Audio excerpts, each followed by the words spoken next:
I, 23 male, was repeatedly stuck playing the helper and babysitter on family outings.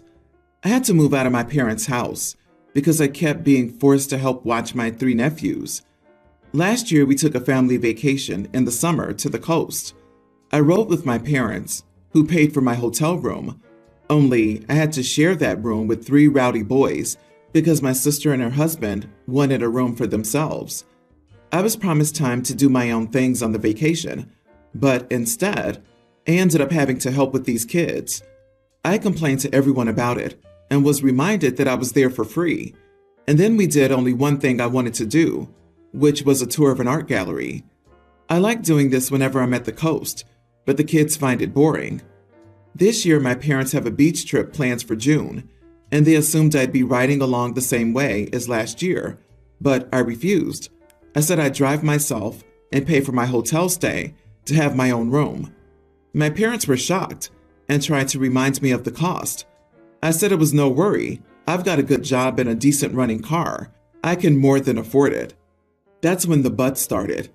I stated the previously listed reasons why I'll drive myself and pay for myself. I want to enjoy this vacation as an adult and not be treated like a child like last year. My parents told my sister, who called to blow up at me, that I'll be ruining the vacation if I was off doing my own thing while she had to wrangle her three boys. I ended up yelling at her that last year, all she did was rope me into her mess.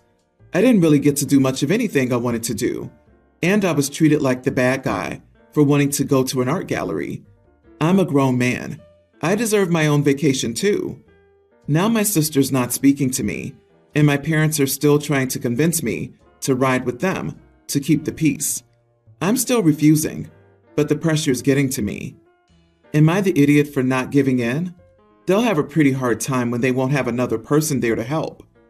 Sister called to blow up at me that I'll be ruining the vacation if she has to wrangle her three boys. That's a laugh.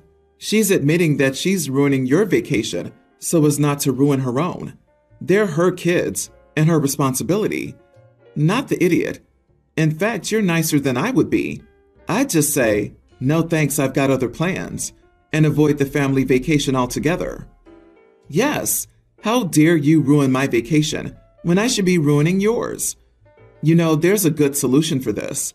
The parents could pay for the nanny with the money that they saved from not paying for OP. Oh wait, that's not a lot of money? Guess you really didn't value your brother or son's contributions. LMFAO. Yeah, that's what I'm not getting.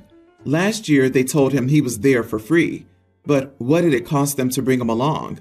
He rode in a car already going to the same destination, so they had no travel expenses to cover. There was a third hotel room, but they would have needed either a third room for the kids or a suite for the sister's family. Lodging expenses were also minimal to non-existent. Doesn't sound like anybody covered his food or activities. He was on that vacation for free because it cost them nothing to bring him along. Correct. The cost of the free childcare OP is providing likely far exceeds the few $100s they spent on OP.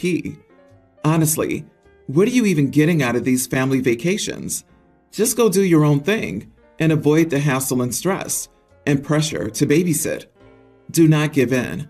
It's time to stand your ground. This internet stranger is proud of you. I've been with my boyfriend for almost 2 years now. He has 2 toddlers with his ex-girlfriend and has full custody. She gets them every other weekend. I met his kids a year ago and have been building a relationship with them. We're both 23 and young, but we're both mature and stable. He owns his own house and business. We openly discuss marriage and plan to elope on his birthday this summer. We've been wearing wedding bands. Since we're going straight to marriage, I never called him my fiancé nor announced it online. Only close friends and family know we're getting married. We've also talked about me adopting his kids one day. I have a cousin I grew up with, and we were really close when we were younger, but grew apart during high school. She was adopted by my aunt and uncle. At a family gathering a few days ago, we ran into each other after not seeing each other for almost 2 years. Since we're the closest cousins in age there, we were talking the whole time. It was awkward. She asked about my boyfriend, and I talked about our upcoming elopement. She screws her face up and says she didn't know he had kids. I tell her he has two, and she has a look of shock and disgust on her face. She tells me I'm too young to be playing stepmom and that I'm wasting my life if I marry him. I was shocked at her rudeness and told her that I love my stepkids and I'd rather be with my boyfriend than anyone else. She says that she could never sit and pretend to love a child for a man and that she could never love a child that wasn't really hers.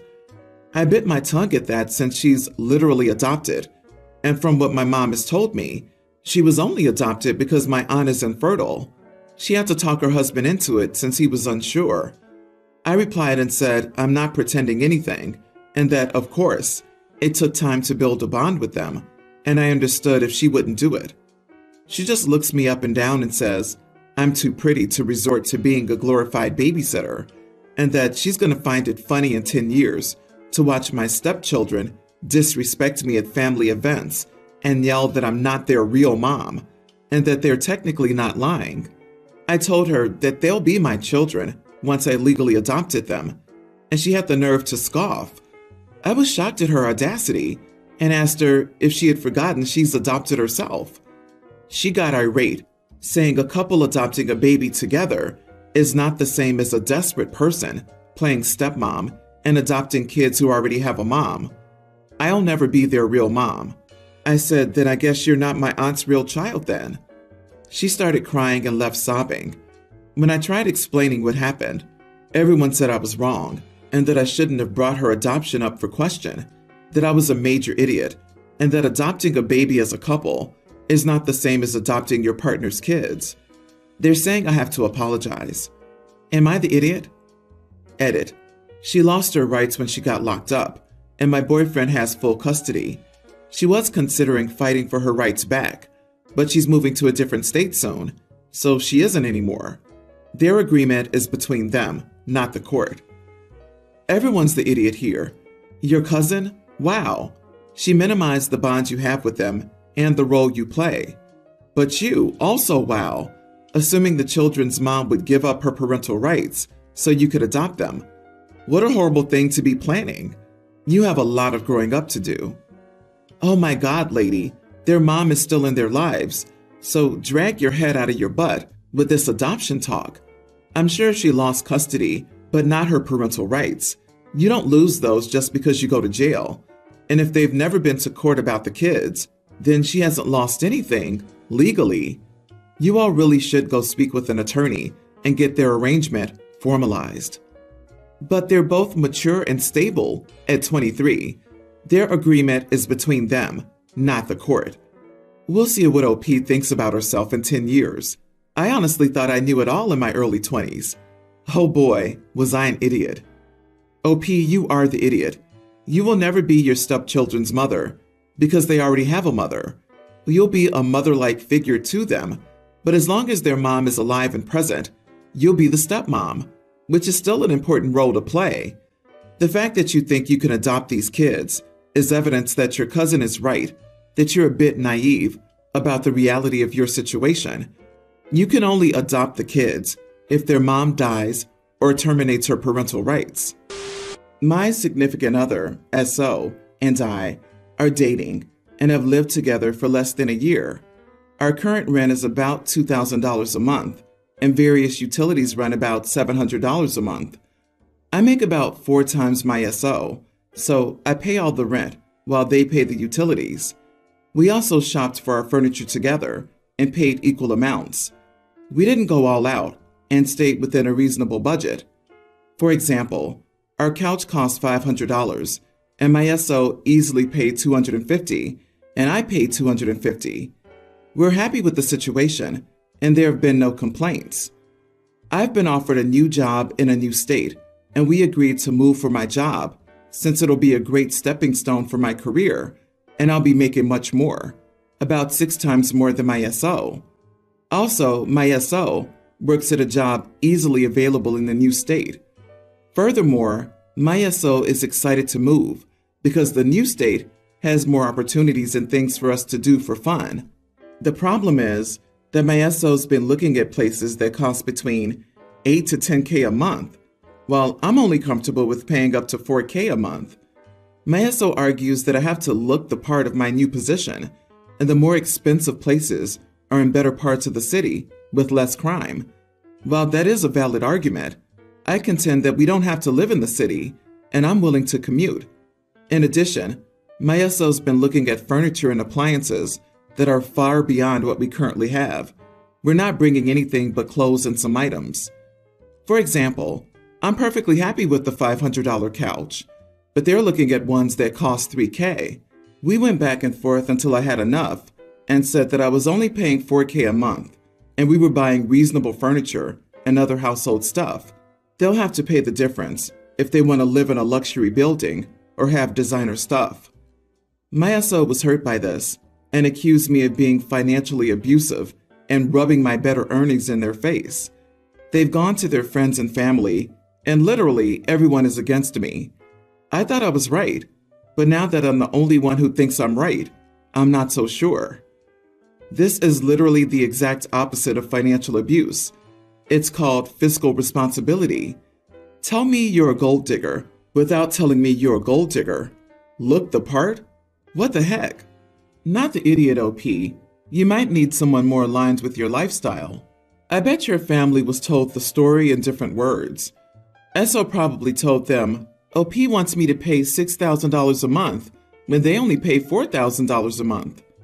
From the outside, that sounds like you are the idiot, but the context is missing. The context is that you can get a reasonable place for $4,000 a month, and SO wants the luxury. Holy moly, 8 to 10K a month? Are you shopping for penthouse suites? Mansions? SO needs to pump the brakes on lifestyle creep. And I merely live in a top 10 city, so the bigger, brighter spots might be different. Still, even 4K a month is you should be buying, not renting territory in most places in the US. Something to consider, OP. I think you should move to the new state alone. Please reconsider this relationship. Your partner's primary interest seems to be your paycheck. When you don't spend it on the luxuries they want, they go to their friends and family to pile on you for being financially abusive. No, you're being fiscally responsible, and they're being greedy and manipulative. Move solo and enjoy your new start. My sister Betsy, 45, asked me, 43 female, to be a bridesmaid for her wedding. I said yes, and I was happy to be asked, especially since I missed her first wedding because I was deployed. Her first wedding was in 2004. I was on my second tour and couldn't make it, even though I wanted to attend. I know about her first wedding because our youngest sister, 41, was a bridesmaid. She's a bridesmaid in this one and talks about the difference all the time. Recently, I told her that she was asking too much and getting too expensive. Example, the bridesmaid dress and shoes will cost me $500. Betsy's planning an international trip, Las Vegas, for her bachelorette party. So there's the flight, hotel, etc. They already had an engagement party. My sister's throwing a bridal shower on top of it. Plus, the cheapest option on their registry is $165. Now they decided to have a resort wedding in the Caribbean instead of getting married here. So that's another trip, flight, hotel. I'm hearing similar complaints from her fiance's wedding party members, especially because it's his second wedding too. So many families and friends are feeling put out and being asked to give 3 different gifts, and now having the wedding moved to another country. My sister never had any of this with her first wedding. The wedding was here, and so was the bachelorette party. Guests were only asked to give one gift, a wedding gift, and attend one party, the actual wedding. My sister paid for the bridesmaids' dresses too. When I agreed to be a bridesmaid, they were looking at venues here. There was no mention of a bachelorette party in Las Vegas or a wedding in another country. I also didn't think I would be asked to pay for my own bridesmaid dress and shoes to attend 2 parties with a gift before the actual wedding. I tried to tell Betsy this was getting too much for the bridesmaids and groomsmen, not to mention the guests even. She didn't take it well, and we've had a couple of big arguments. And I want to stand with her at her wedding, but it's getting out of control. She's normally not like this, but I feel like I'm talking to a wall with her. I'm just one of many to bring this up, too. She doesn't listen or doesn't care, and it's causing arguments. She thinks I don't get it because I've never been married. It's going off the rails. Not the idiot. This is absurd. And kudos to you for being willing to raise this with her, even if she's angry. As her sister, you might be better able to object to the escalating cost of this wedding, unlike others in the wedding party. It's beyond absurd. Just tell her that you're saving up for her third one. I wonder if she feels like she didn't get the wedding of her dreams, plus the first marriage ending has made her go overboard and veer into a bridezilla. OP should sit her down again and find out why she's having such an exorbitant second wedding, and remind her that people's funds are not unlimited, and if she wants people to be at this wedding, she has to make it so people can't afford to go. This is not a wedding. It's a shakedown of everyone they can get their money-grubbing claws on. Get as far away from this nonsense as possible. But don't sweat over it, OP. Water will find its own level. Your sister will soon see various guests opting out of the companion wedding events, such that maybe it's not even viable for her to book those venues. I, 30 female, have been divorced from my ex-husband, Vince, 27 male, for approximately 6 months. I've never had many friends as I was shy and socially awkward. Vince was my total opposite in many ways, and he fell out of love because I didn't have close friends. I did the same thing every day and was very dull. So I was hurt when he asked for a divorce, though it should have been expected, but I realized it was my fault. A few weeks ago, I fell asleep at home. Vince came by to pick up some of his stuff and found me unresponsive. After a visit to the emergency room, they found that my heartbeat would rapidly drop when I slept, which could eventually lead to sudden death. They're unsure of the cause, but I have to wear a heart monitor that tracks my heartbeat and calls the emergency line if it drops too low. Vince asked me to move in with me, as he said there was an issue with the apartment he was sharing with his best friend. I agreed. He also asked if he could do some things to reassure himself that he wouldn't find me unresponsive again. I agree, but it's gone too far. There was a malfunction with my original heart monitor, and now I wear two, one and a backup. He bought a Fitbit connected to his phone and asked me to wear it, as it would inform him of when my heartbeat dropped. Vince said it was necessary, since I didn't have anyone but him to ensure I was all right. I feel embarrassed because it's true. My life has not changed. It's still a quiet, dull life. The Fitbit was a painful reminder. I'm not used to wearing things on my wrist. I took it off at work, and Vince called me in a panic, asking why I took it off. I said it was unnecessary. He said that the heart monitors weren't enough, as I used phones, tablets, and microwaves. He said I didn't understand his feelings and worries, and if I wanted to fix this, I had to wear this Fitbit. He was sobbing on the phone, and I could hardly understand him. Am I the idiot? You are the idiot. Why do you want your ex-husband to live with you? Do you need help standing up for yourself in general? And blaming yourself for being dull when you're really just an introvert seems like you've internalized negative things you've heard about introverts. It's time to start working on standing up for yourself and building more self-confidence and self-love. Why do you want your ex-husband living with you? It's because she almost died, you idiot. Just because he asked for a divorce due to incompatibility doesn't mean he doesn't care deeply about whether OP lives or dies. Is he not allowed to do that anymore because of consequences? His moving back in seems to be more about his concern for OP's health than trying to get free rent. X is not just some jackass.